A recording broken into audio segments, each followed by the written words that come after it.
Hey everyone, welcome back to another repair guide. Today I'll be taking apart Samsung's Galaxy A52 and replacing the display, which currently has no image.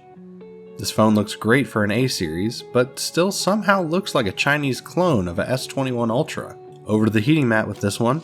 It can't cook too long or else that plastic back panel will start to warp. Using a super thin metal pry tool, I'll separate the adhesive around the edges of the back plastic, being careful not to go too deep in case Samsung left any traps inside. The panel comes off in one motion, nothing attached to it this year. 10 identical Phillips screws stand between us and the main logic board. I'll get those out of the way. The panel can then pop up and be set to the side. Disconnecting the battery is pretty important. Disconnecting the other ribbons is just icing on the cake.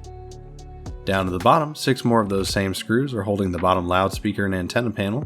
Those need to move out of here. Samsung didn't mark any pry points on this one. That's disappointing.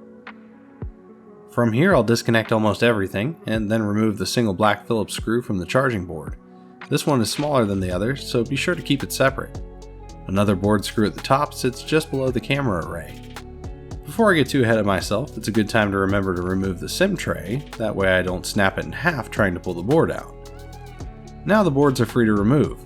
I leave the antennas connected as I have a track record of bad luck with breaking them and I don't feel like replacing one today. We're left with a phone that has more graffiti than you'd see on city buildings. I wonder if I have any famous autographs in here.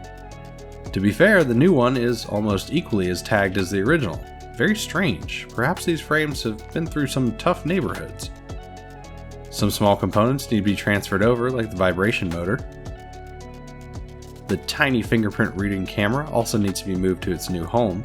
The newer Galaxy A53 actually has an even smaller fingerprint reader. If you want to see that, then go ahead and smush that subscribe button so you don't miss that video when it comes out soon. I'll go ahead and build up the parts into this new frame and display while my battery cooks on the heating pad. A bit of isopropyl alcohol and heat are enough to persuade this battery adhesive to let go, and it can be pulled out pretty easily. From here it's just some speedy reassembly, making sure everything's fully connected and tightened down since many components rely on pressure connections. Before sealing the back panel, it's always a good idea to test everything. There's nothing more frustrating than having to completely tear down a phone again just because you forgot to reconnect an antenna. Not that I've ever done that or anything. With the back pressed firmly to the frame, this phone is repaired and good to go. Thanks for sticking around to the end of the video. If you made it this far and didn't hit the subscribe button, now would be the time. Come check out some of the weirder repairs over on my Instagram and TikTok, with apologies to my Twitter followers, I just don't tweet much. See you next time.